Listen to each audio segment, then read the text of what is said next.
Beberapa kota menjadi hening setelah sebuah tragedi. Yang lain terdiam sebelum tragedi itu terjadi.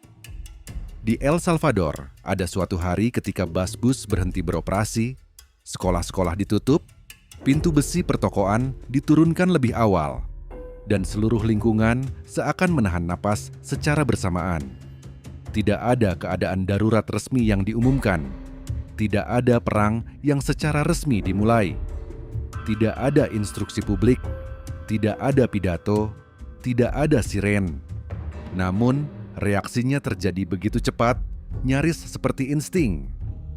Orang-orang paham bahwa ada sesuatu yang menyelinap ke seluruh penjuru kota, lebih cepat dari pengumuman manapun.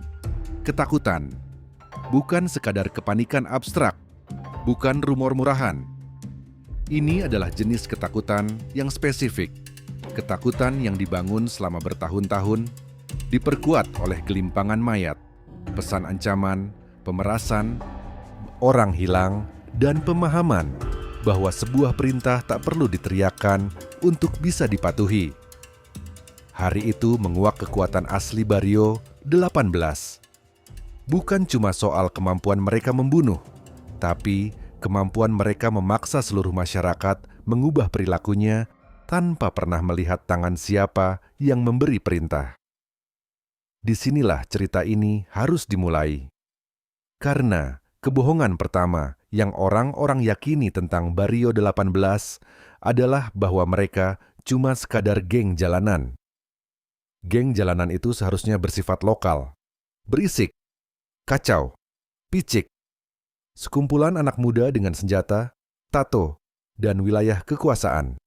Berbahaya memang, tapi jangkauannya terbatas. Barrio 18 sudah lama berhenti menjadi seperti itu. Mereka berubah menjadi sesuatu yang jauh lebih sulit dihancurkan dan lebih sulit didefinisikan. Sebuah struktur, sebuah rantai komando, sebuah budaya. Sebuah sistem berbasis ketakutan yang bisa bertahan dari penangkapan, tembok penjara, pertumpahan darah internal, hingga operasi pemberantasan oleh negara, untuk kemudian bangkit lagi dalam wujud yang baru. Di beberapa tempat, mereka beroperasi layaknya pemerintah bayangan, tanpa bendera atau gedung resmi, tanpa legitimasi hukum, tapi dengan kendali yang nyata, atas pergerakan orang, uang, bungkamnya suara, akses, hukuman, dan keselamatan nyawa.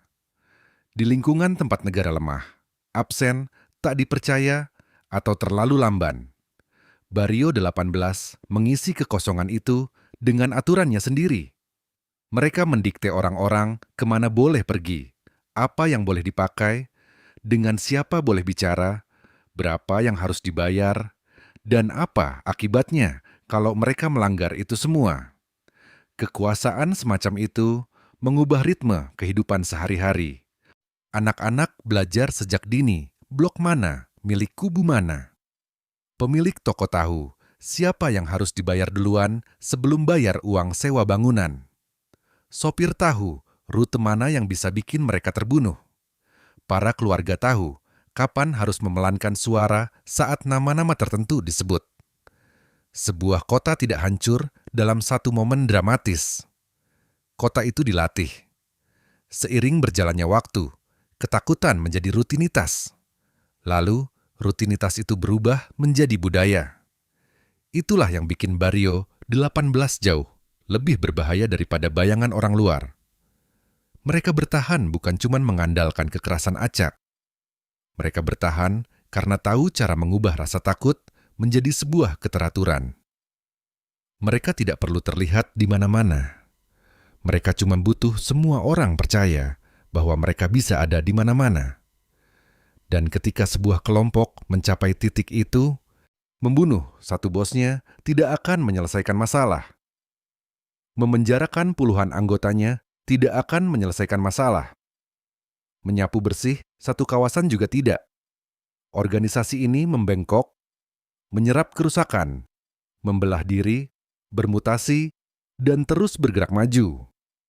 Untuk memahami bagaimana itu bisa terjadi, kamu harus mundur jauh sebelum El Salvador, sebelum komando dari balik penjara, Sebelum hari-hari di mana seluruh kota seolah tutup massal di bawah tekanan yang tak kasat mata. Kamu harus kembali ke Los Angeles, karena akar Barrio 18 tidak ditanam di medan perang. Akar itu ditanam di pinggiran, di permukiman imigran, di tengah penelantaran sosial, di komunitas di mana anak-anak muda berusaha mencari identitas, rasa aman, perlindungan, dan status, di tempat di mana institusi negara sudah gagal memberikan apa-apa untuk mereka. Begitulah awal mula geng semacam ini bisa terbentuk. Mereka merekrut bukan dengan menyuruh membunuh. Mereka memulainya dengan rasa memiliki. Mereka menawarkan sebuah nama, sebuah kubu, sebuah kode, pengganti keluarga, sebuah tujuan. Itu memang janji yang busuk, tapi tetap saja sebuah janji. Bagi anak-anak yang tumbuh di tengah pengucilan, ketidakstabilan, dan ancaman, hal itu sudah cukup untuk menarik mereka masuk. Dan dari sana, apa yang awalnya sekadar identitas, mengeras menjadi sebuah mesin. Itulah pertanyaan sesungguhnya di inti cerita ini. Bukan sekadar berapa banyak orang yang dibunuh Barrio 18, atau berapa banyak kampung yang mereka sentuh, atau seberapa sering pemerintah mencoba menumpas mereka. Pertanyaan yang lebih dalam adalah, bagaimana sebuah geng yang lahir di jalanan bisa belajar menjadi begitu tangguh untuk selamat dari tekanan negara, sekaligus cukup fleksibel untuk terus mengatur kehidupan dari balik jeruji besi? Jawabannya brutal dalam kesederhanaannya. Barrio 18 tidak lagi sekadar geng dalam artian sempit. Mereka berevolusi menjadi sebuah sistem yang dibangun dari kondisi sosial yang hancur, lalu disempurnakan oleh hierarki, simbol, kedisiplinan, dan teror. Dan bagian yang paling mengerikan adalah ini. Saat orang-orang mulai memperlakukan sistem tersebut sebagai sesuatu yang permanen, geng ini tidak lagi butuh pertunjukan kekerasan untuk menang. Pada titik itu, rasa takutlah yang sudah mengambil alih tugasnya. Bagian selanjutnya dari cerita ini dimulai di mana sistem tersebut belajar cara mereproduksi dirinya sendiri. Los Angeles, para arsitek awal dan generasi pertama yang mengubah geng lingkungan menjadi sesuatu dengan jangkauan yang jauh melampaui blok mereka. Setiap organisasi yang penuh kekerasan punya kisah asal-usul, tapi kisah Barrio 18 sangat meresahkan karena tidak dimulai dengan ideologi atau revolusi. Ia dimulai dari penelantaran.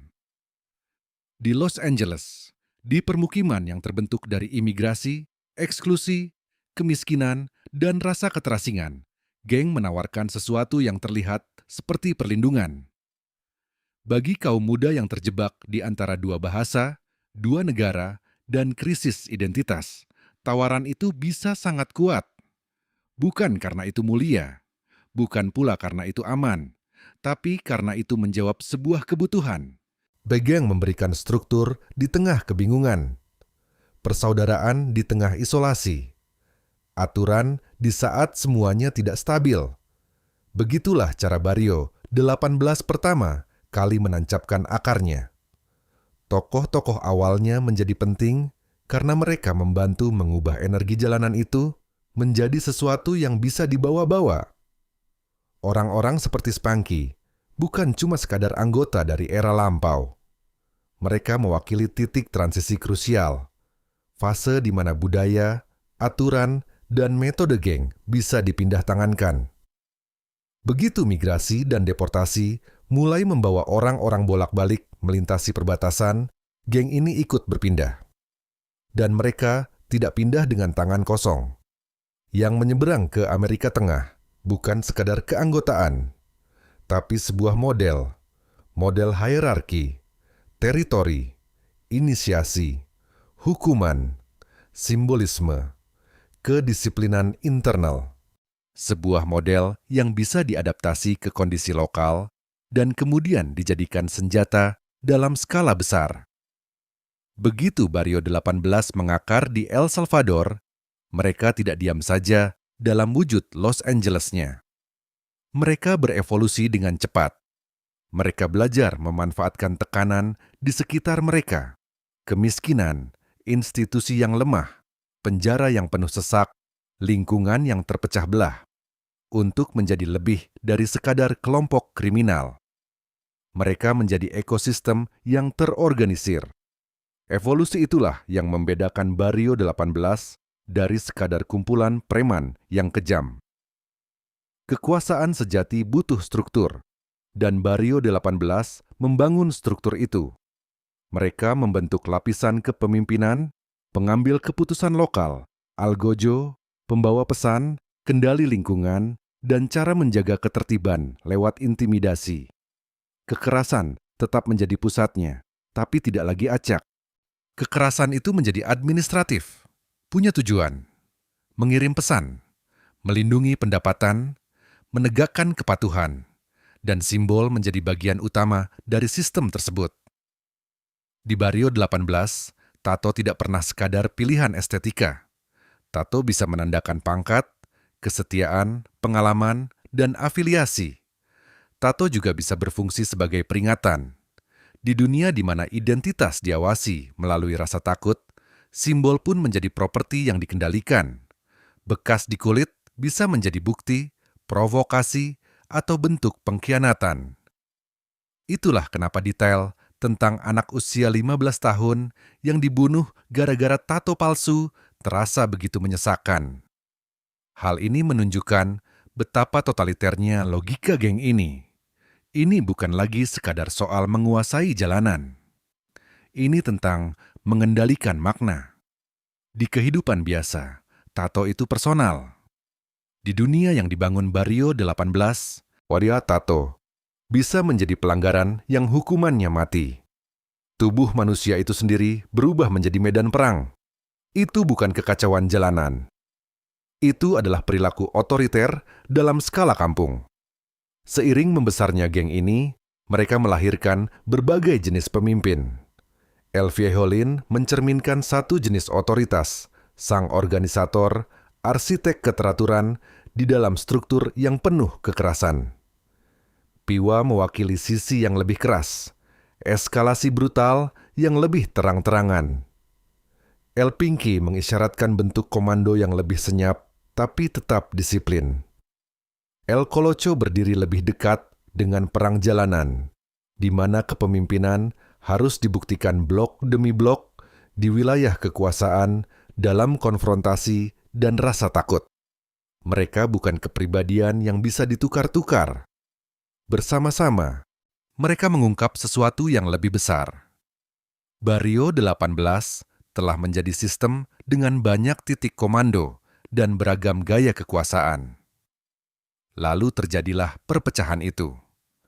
Perpecahan antara revolusionarios dan sureños bukanlah sekadar catatan kaki. Itu adalah salah satu keretakan paling membuka mata dari geng tersebut.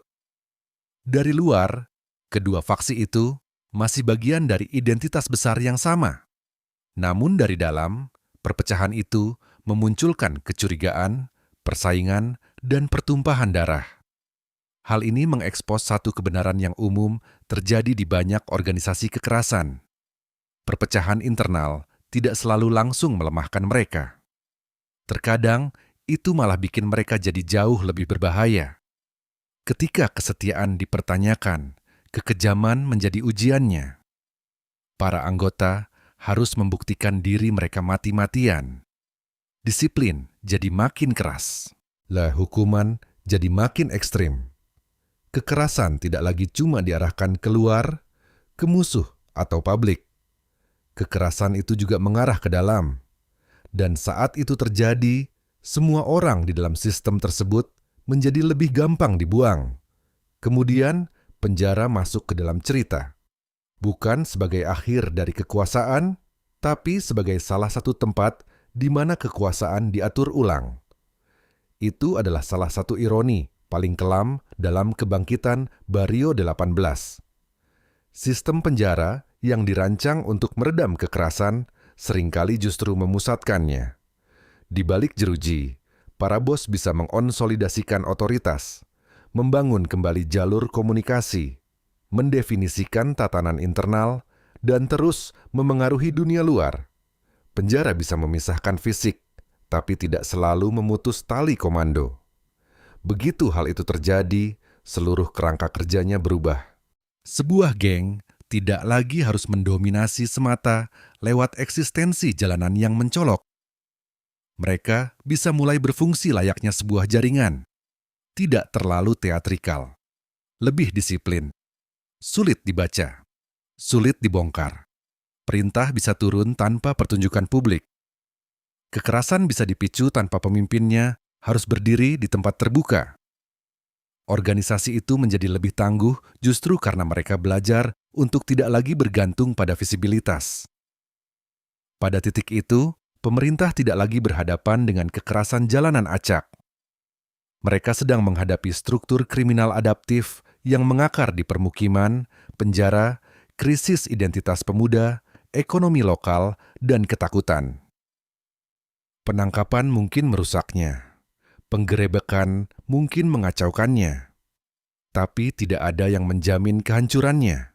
Yambaryo 18 telah memecahkan prinsip yang membantu sistem kekerasan bertahan lama. Jangan pernah biarkan organisasi bergantung sepenuhnya pada satu wajah. Jadikan struktur itu sendiri sebagai bos yang sesungguhnya. Itulah sebabnya cerita ini lebih besar dari sekadar penegakan hukum. Ini adalah tentang apa yang terjadi ketika kegagalan sosial, dinamika penjara, budaya geng, dan kelemahan politik mulai memberi makan mesin yang sama. Ini tentang bagaimana sesuatu yang bermula di jalanan bisa tertanam begitu dalam, sehingga kekuatan aparat saja tidak akan pernah bisa mencabutnya sampai bersih.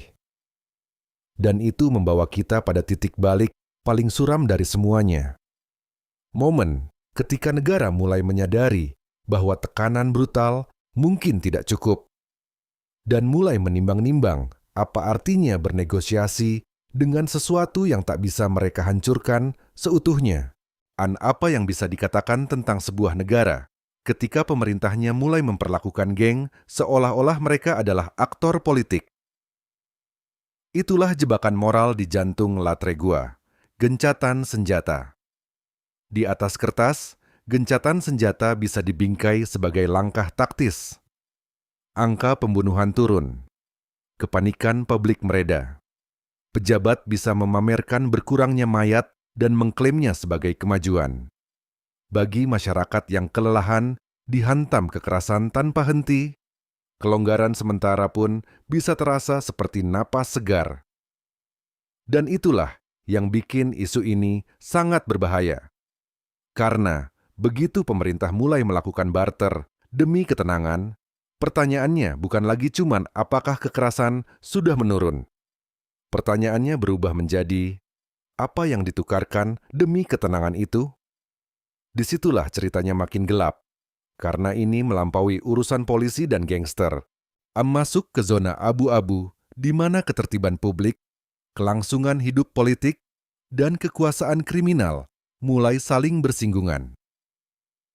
Pemerintah yang bernegosiasi secara langsung maupun tidak, sebenarnya sedang mengakui sesuatu, entah diucapkan secara lantang atau tidak.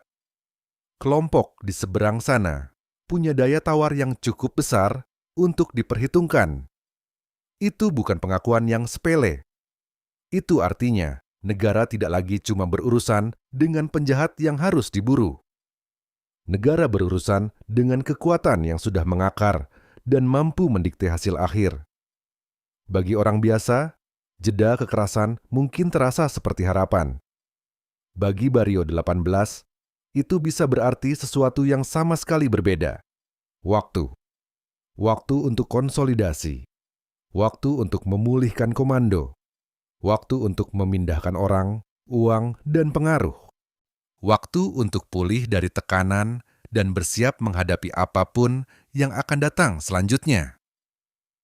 Organisasi kekerasan yang dibangun untuk bertahan hidup tidak menafsirkan sebuah jeda dengan cara yang sama seperti orang sipil.